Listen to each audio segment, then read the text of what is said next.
Good afternoon and welcome to the Faculty Forum Online, a program of the MIT Alumni Association, and it's sponsored in part by MIT Professional Education.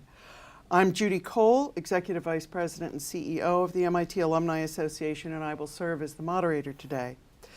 If you want to submit a question during today's webcast, please use the box below the live stream to enter them, and we will get to as many as possible. Our guest, Professor Daniel G. Anderson, is the Samuel A. Goldblyth Professor of Applied Biology. He is also an Associate Professor of Chemical Engineering and of MIT's Institute for Medical Engineering and Science, and a member of the Koch Institute for Integrative Cancer.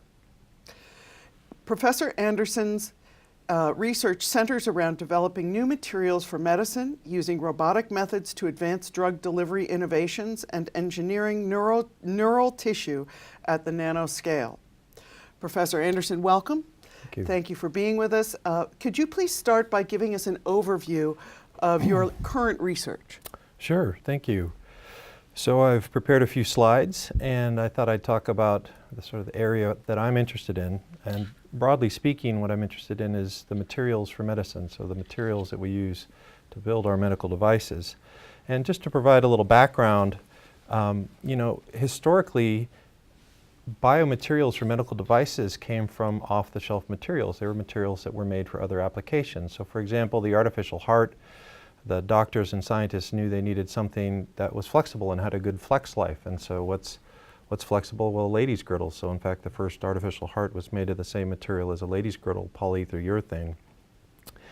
This trend really drove a lot of early device development. Vascular grafts, there was a surgeon in Texas who wanted something he could sew with, and so those first vascular grafts were made of Dacron, the same clothing material you might see as a shirt. But while this led to a lot of important advances, it became clear that these off-the-shelf materials were not perfect. So for example, the artificial heart, that material is nice and flexible, but biologically, when those materials interface with the body, they can lead to blood clots, and those blood clots can go to the brain. And so a real revolution in this field has been what we call the rational design of biomaterials. So now instead of picking an existing material for a medical device, we think about how to build the right material for a given device and then make it and characterize it and get it to work. One of the earliest examples of this that many of you may have had personal experience with are biodegradable sutures. And so in the old days when you had a suture put in, you had to have it taken back out again. In the 1970s, scientists developed sutures that were made from polymers that would break down into sugar. And so when they were placed in your body, after a couple weeks, they would be degraded and absorbed, and you didn't need to have them taken out. A more recent example from MIT of a rationally designed biomaterial are the shape memory sutures that are biodegradable. So these are sutures that were developed here at MIT that not only degrade, but also have memory properties. So on the right, you see a suture that when shifted to body temperature from room temperature will actually tie itself into a knot. On the left, here's another example of a suture that when placed at body temperature in the water will take on the conformation of a screw.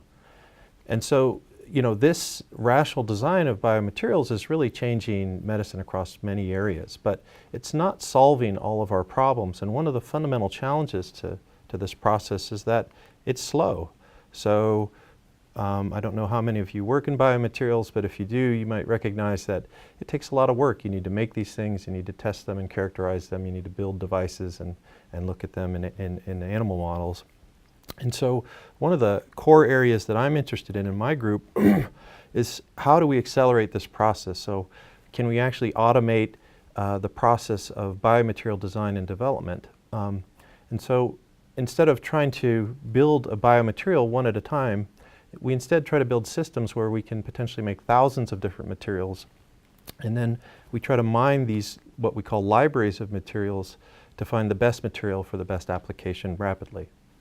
So what's an example? One area that we're very excited about is tissue engineering, which is the generation of new organs. And so I use this picture of Voldemort as an example of someone who's had a traumatic facial injury. We actually work with people from the Army, and there are actually patients coming back with things like their nose is missing. They're pretty awful. But today, really, if a surgeon can't take parts of your own body and reassemble them, what you're left with are basically the same kind of thing you might wear on Halloween, a rubber nose or ear. And I think you can all imagine that that's not the perfect solution. But, you know, really, and a lot of this work happened here at MIT and also at Harvard, there's been the development of a field called tissue engineering. So can we take biomaterials in the right conformation and living cells and combine those two together to make new organs? And so here's an example of a scaffold made of the same types of material that we use in those biodegradable sutures, combined with living cells. And then this is an example of an animal study where that ear is actually shown on an animal. And if you look at this histologically, this is basically the generation of shaped cartilage. And there are colleagues of ours across the river trying to take this cartilage and use this in patients today. And in fact, there's a growing field of medicine and even products around tissue engineering.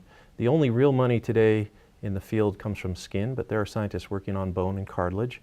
And I'm particularly interested in the idea that we may be able to build a pancreas. So, you know, what would we need to do to build a pancreas? Well, probably most people are familiar with diabetes. It's a terrible disease that affects many of the people across the world. And one version of diabetes is the type 1 diabetes, where patients' own immune system will destroy their ability to control blood sugar by destruction of certain cells in the pancreas.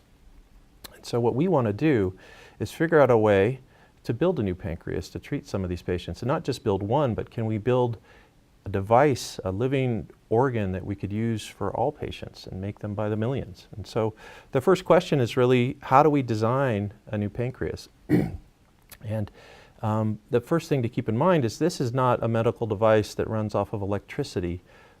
This is a living medical device, and it runs off of oxygen and food.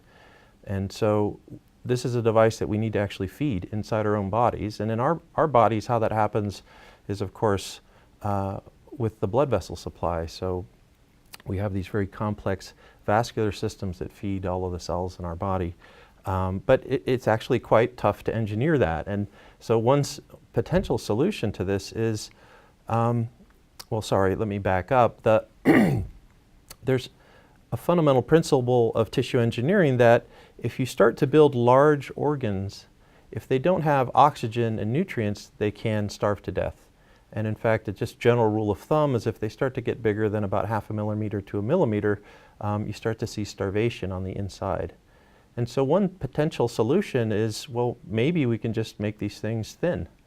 Maybe we don't make them really big. And that's really what's driven the pancreas work in our lab and others for quite a while. Instead of making a pancreas that looks like the one you have today, we're thinking we're going to build thousands of these little pancreas and put them in your body. So how am I doing on time? No, you're fine. Okay. This is fascinating. Okay, So great. I don't want to interrupt you. That's okay. So another key criteria for a new living pancreas is that it needs to be able to secrete insulin. So that's the key drug and hormone that comes out of our cells that controls blood sugar, and many patients inject themselves with insulin today to treat their diabetes. And so we need to have a device that can sense the amount of glucose in the body and also obtain that nutrients and oxygen, and then be able to secrete insulin. But we also need to block it from the immune system. So there are a variety of cells. Actually, the patient's own immune system is killing their pancreas. And our vision is to build, perhaps we could build one pancreas from one cell type that could treat all people. And so we also need to think about tissue rejection, as you might see when you do organ transplantation. So how do we protect these living cells from the immune system?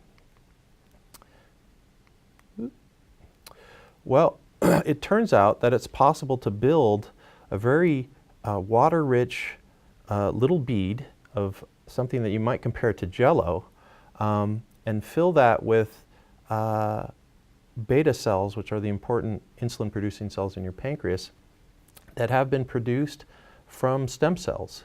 So you can actually, in a vat today, grow new beta cells, human beta cells, put those into little teeny drops of Jell-O, with the right material. And if we do an experiment where we ask, can we take human cells, put them in these little gel droplets and cure diabetic mice, what we find is when we implant them into diabetic rodents, we can see blood sugar restored for many, many days. And this is a little bit of a complex chart. Well, what you're looking at is blood sugar. So on day 0, these animals are diabetic and their blood sugar is very high, on the order of 500 mg per deciliter. Upon implantation of these little gel droplets with living cells, their blood sugar drops to what we consider normal blood sugar. And then without doing anything else other than feeding the animals, these animals now can maintain healthy blood sugar for as long as we do the experiment.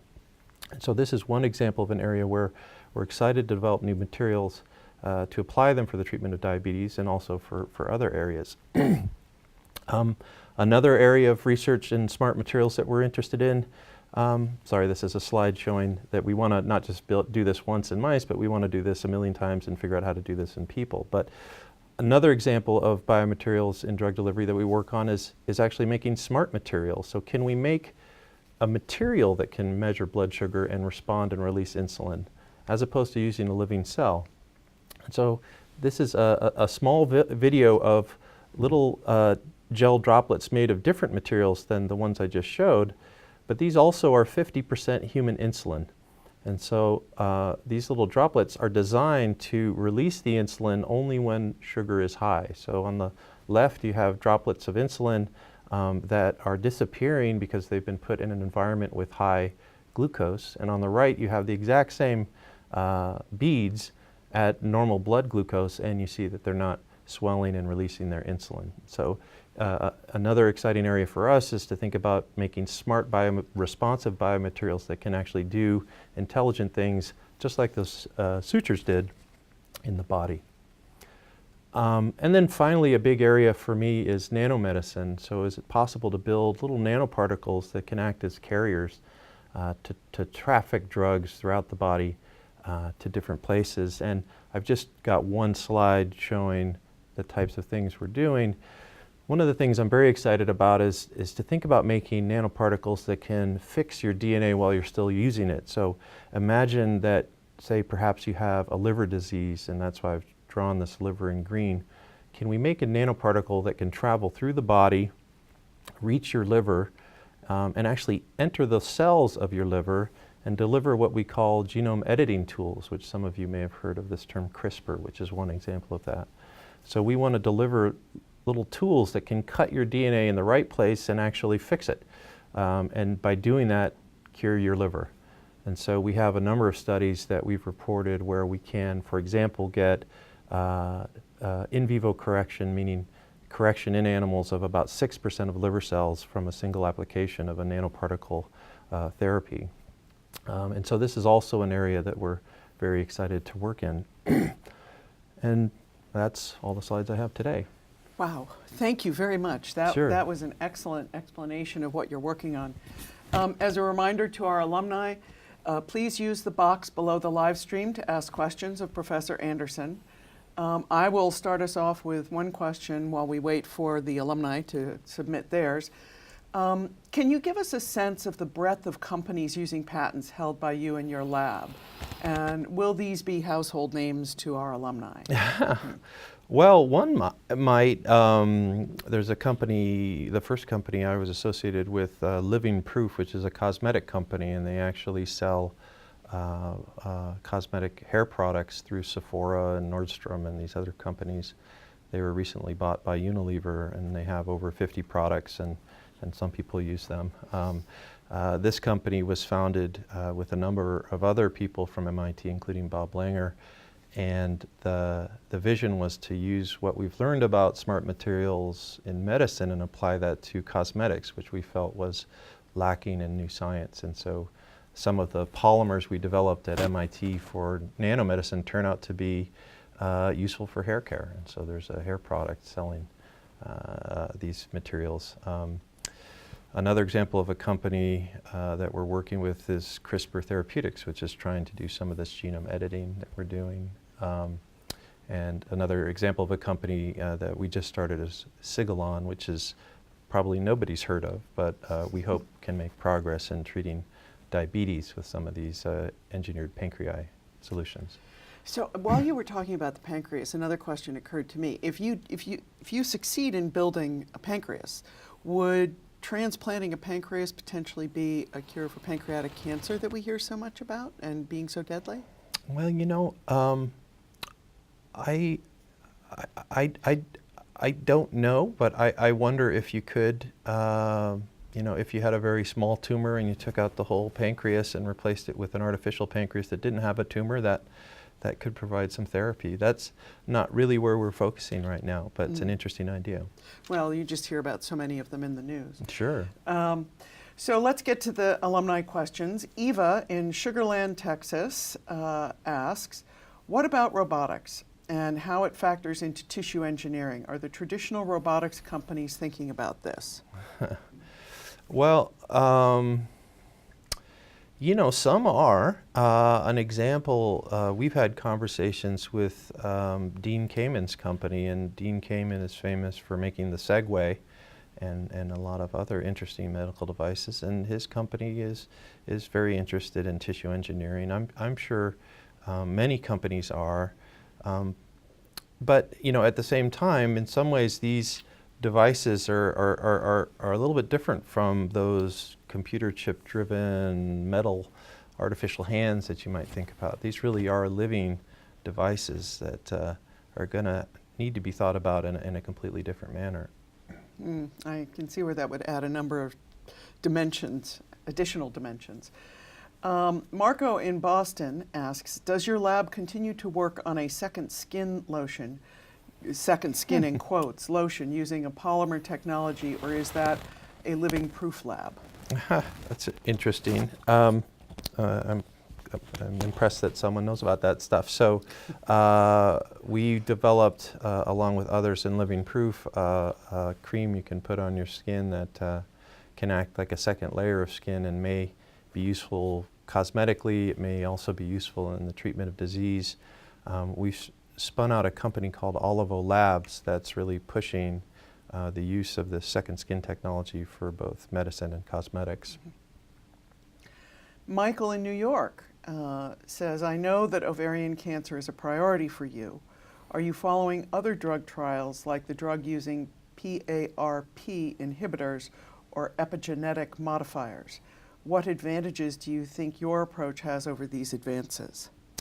Yeah, ovarian cancer is an area we have worked on in the past and isn't a current focus, but we're starting to get more interested in the potential to treat cancer. And I think the hottest area for us is really thinking about how to tinker with the immune system to get your own immune cells to attack the cancer. And so rather than trying to attack the cancer directly, can you activate and target immune cells to go after the tumors? And that's where we're most excited. And would that then become a more generic kind of application across different types of cancer? There are examples of more generic applications across different cancers, and there are also examples where you try to make immune cells angry at specific types of cells. So I think both of these approaches are of interest. Another alumna, Dina in Greenville, North Carolina, asks, what are the nanoparticles you currently develop made of, and does delivery to different parts of the body, I'm thinking of the brain or the heart, require different materials? What happens to the materials if and when delivery fails? Well, that's a good question. So the most common materials that we use for nanoparticles are lipids. So you might think about fats, fatty acids.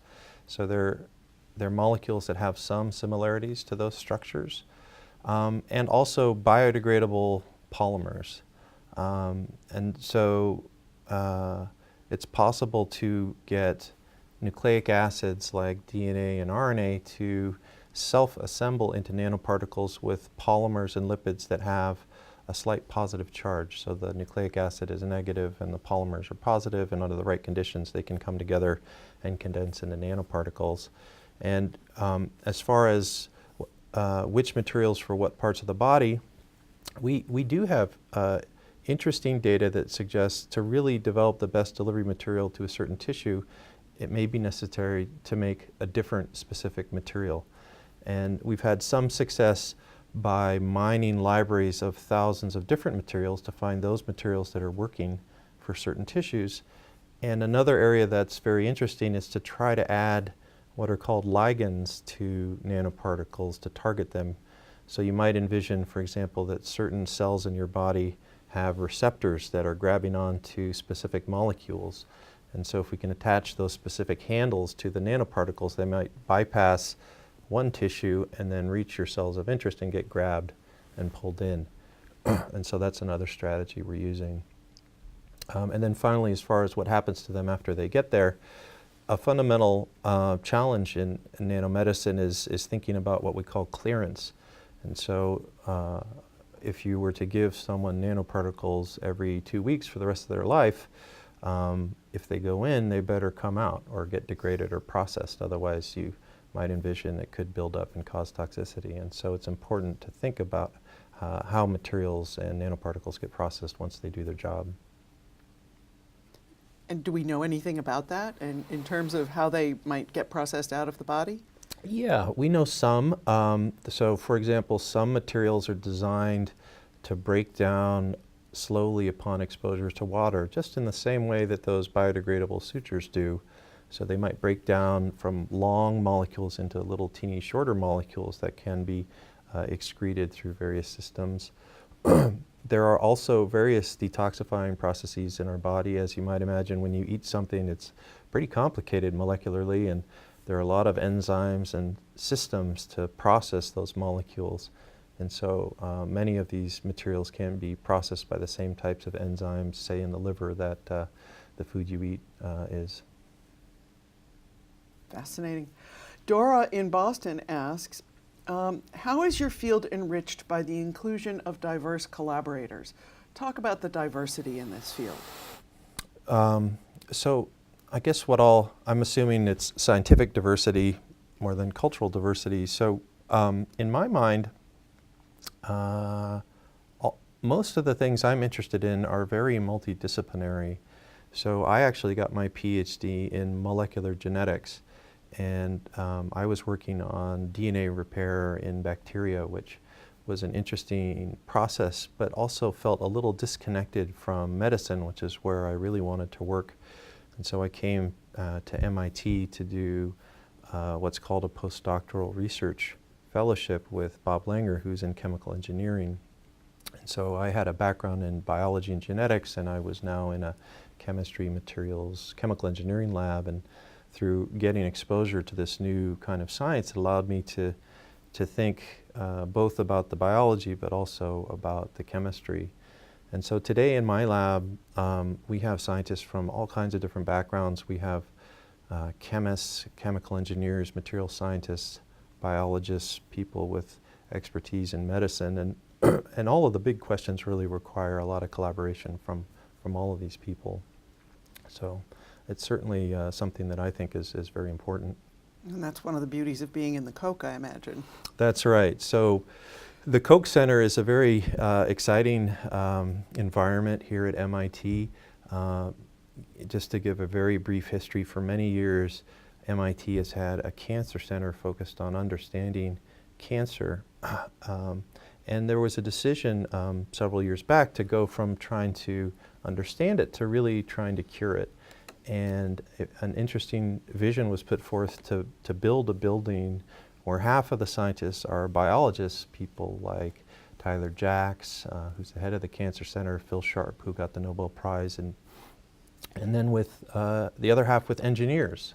So people like Bob Langer and Mike Sema and Paula Hammond and other people like that. And by having these engineers and biologists co-located in one building, the hope was that people would start to talk and really collaborate, and we've really seen that happen. So that is a great environment for me. So the next question is from Philip in Cambridge, and he says, I heard you talk about sending 10 different RNAs into a body via one nanoparticle. Yeah. How might that one day change the way vaccines are delivered to children in the developing or even the developed world?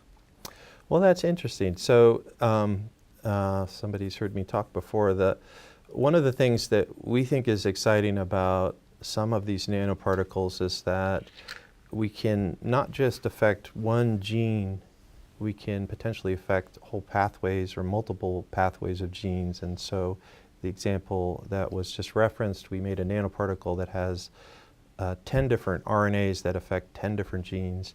And so by giving one therapy, you could potentially do all kinds of interesting and complicated things to the biology of those cells.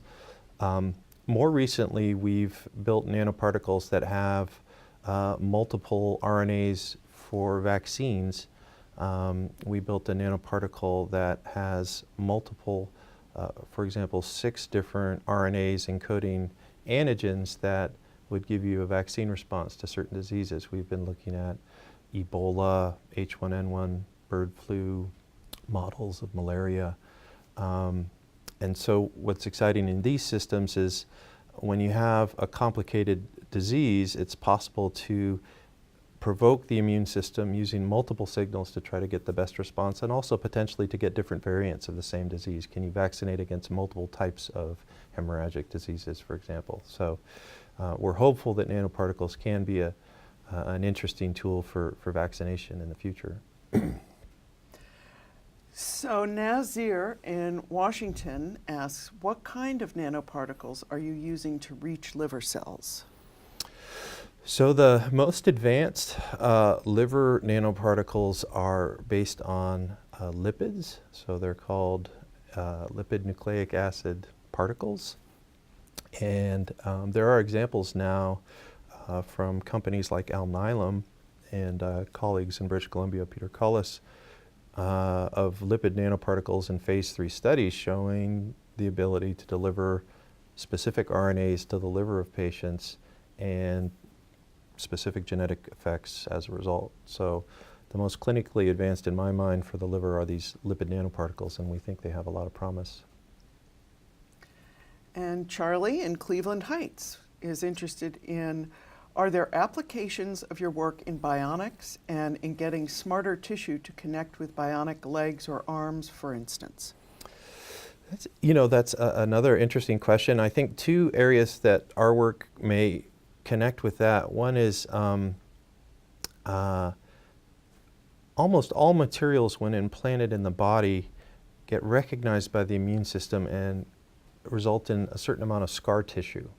So for example, the pacemaker that people use, one of the fundamental challenges is that over time it can build up layers of scar tissue and the electrical conductance can be reduced. And so one solution that companies have figured out is how to have certain anti-inflammatory drugs come out of these materials to reduce this scar tissue formation around the pacemaker. We've developed materials that can substantially reduce that inflammation and scar response. And so we think that could be very useful in connecting electrical signals between medical devices and the body. And it's not just in a pacemaker. I think there's a lot of exciting work in electroceuticals, which is using electrodes in different parts of the brain to stimulate and produce different signals. We've also done some work in the area of nerve regeneration. So is it possible to build conduits that can direct and improve nerve regrowth? So when you have injuries and nerves die, you can have long gaps in nerves that today are often treated, if they're too long, by a replacement from your own body. So they might take a nerve out of your foot and move it to your hand or your arm. Is it possible to create a nerve guide or conduit that's going to facilitate nerves to grow back over time? And perhaps you might use those to connect nerves to electronic devices in interesting ways. This is all just so mind-blowing. I have to tell you, it's great. Dora in Boston is asking a second question. How has the approach to immune response and rejection evolved over the past 20 years, and why? Oh boy. So I have some knowledge of immunology, but perhaps not enough to answer that question. My area of focus has been the immune response to implanted materials, synthetic materials. And certainly in the field of tissue rejection and organ transplantation, a lot of work has gone into thinking about immunosuppression. So creating drugs that can basically turn your immune system off so that you don't, say, reject the liver that you got from a donor. And there are amazing success stories treating people these ways, including for diabetes, where you might get cells from a cadaver placed in your body. And I know of patients that have had their diabetes cured for over 10 years by one application of this, Edmund protocol, for example. But those patients have immune suppression, and turning off your immune system can lead to problems. So scientists have gotten smarter at turning off or suppressing pieces of the immune system without eliminating your immune system, but it's still not perfect. So our hope is that we can build materials that just avoid the immune system so that we don't need to provide these strong drugs to patients when we want to give them cells from one person to cure their disease or from stem cells. That would be truly amazing. Bob in Sarasota asks, do you fear that advances you make in treating diabetes or the liver will simply be enabling of poor diet choices? We already have enough trouble getting Americans to eat right. Oh, that's interesting. Well, so first with the liver, which is easier, you know, there are many terrible genetic diseases that patients face, can affect kids, and the only solution is a liver transplant.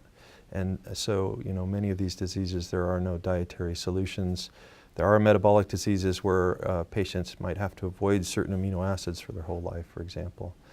But I understand you know, if we were to cure diabetes, would that facilitate poor diet choices? I think, speaking for myself, I'm more motivated by not wanting to be huge than I am about my diabetes. Even though I work in diabetes and worry about it, I'm also worried that my clothes won't fit anymore, and that's what drives my diet choices. So hopefully, regardless of any advance we make in medicine, that's going to continue to be true. And James in Newton has a question about RNA interference versus CRISPR. Which are you more bullish about at this point? So I'm bullish about all of them. Those of you that know RNA interference, the Nobel Prize in 2006 was awarded for its discovery. It's been learned that small double-stranded pieces of RNA can be used to basically turn off genes. And so there are certain diseases that are caused by genes making things you don't want or making too much of something. These RNAs, when they get into the right cells, they can suppress that. So they don't eliminate it, but they suppress it. And depending on how it's applied, those effects can last for several months. Now there's exciting human data indicating that nanoparticles with siRNA or even chemically modified siRNAs can have therapeutic potential in humans. And there's no question in my mind that those are going to have an impact in medicine, and we're going to see that before we see broad in vivo impact of genome editing. That said, it's very exciting to think about diseases where you may be able to give someone one therapy and then they're cured for the rest of their life. And so that's where genome editing is particularly exciting in my mind. And all of these things have potential, and there are so many diseases that needed to be treated. It may be that there are some that need to be treated with suppression or partial suppression of genes, and perhaps that's where siRNA is useful. And then there are other versions where we may be able to just change the DNA and fix it. And so I think we're going to see application of all of these things, and they're all important. Ehud in Oakland, California asks, can you talk about the struggles of your postdocs in publishing now versus when you went to grad school? Has the landscape changed all that dramatically? That's an interesting question. I guess what I've seen is that, you know, back in my day, it was challenging to get, you know, important papers, but many people were successful in making important advances. And that was true 20 years before I started, and it's also true today. So the content of the science is certainly changing. There are aspects of the process that are changing. I think the biggest new challenge is that there's some real risks to funding. So there's concern that the NIH, is making it harder and harder to get funding to support research, and that includes supporting postdoctoral fellowships. I think, in my mind, the science is different, the process is largely the same, but the real challenges today are getting good support for postdoctoral studies, and also for new professors that start out, getting them the funding they need to build their own programs. Those are really where the challenges are, in my mind. Well, as the government funding has dried up, it is becoming more and more dependent upon philanthropy, I guess. That's true. So philanthropy, foundations, and also companies are all important sources of funding for medical research. Anna in Meriden, Connecticut asks you to talk about the influence Bob Langer has had on your work and tell us why he hasn't won a Nobel Prize. Well, he's won all of the other prizes, so I think it's probably just a matter of time. So for me, again, I got my PhD in genetics, and I came to work with Bob Langer in 1999, and it was just incredibly important for my career. Really, for the first time, helped me think about how I might apply things that I knew in biology towards the treatment of disease, and really has helped me become a better scientist, and also think about how to do science that has a real impact in the world outside of MIT. So certainly has been an incredibly important mentor for me. And Nobel Prizes are important landmarks, and I certainly hope that he'll get one and think he deserves one. And but also I think he's gotten more awards than anyone else I know. So he's done pretty good in that category. Indeed. Leanne in San Ramon, California would like to know, what is the current state of research on the Zika virus at MIT, and how will this research apply well to the next huge outbreaks of other viruses? So we, for example, have done some work in Zika. So we've developed this way to make vaccines with nanoparticles, and we've shown that we can make a Zika vaccine and get production of antibodies to the Zika antigens.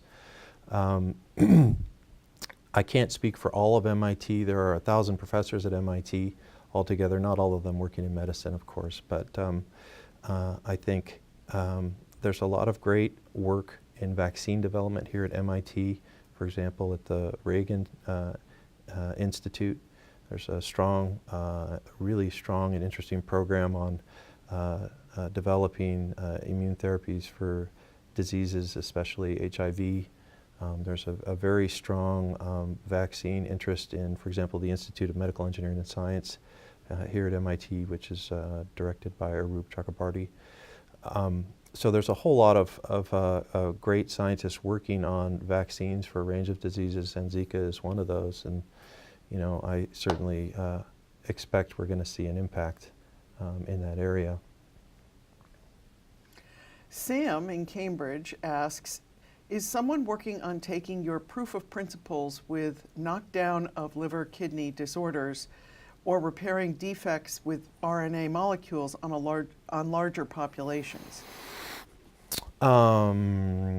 So there are There's another part to it that I Okay. didn't read. Let me just finish that. I just realized I didn't finish the question because I was struggling with the first part. I've heard of gene drives, but are there alternative methods to them?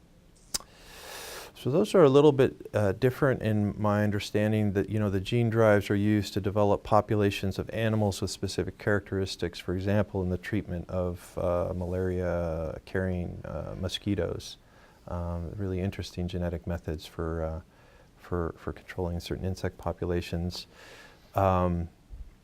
What was the first part of the question? The first part of the question was, is someone working on taking your proof of principles with knockdown of liver kidney disorders or repairing defects with RNA molecules on larger populations?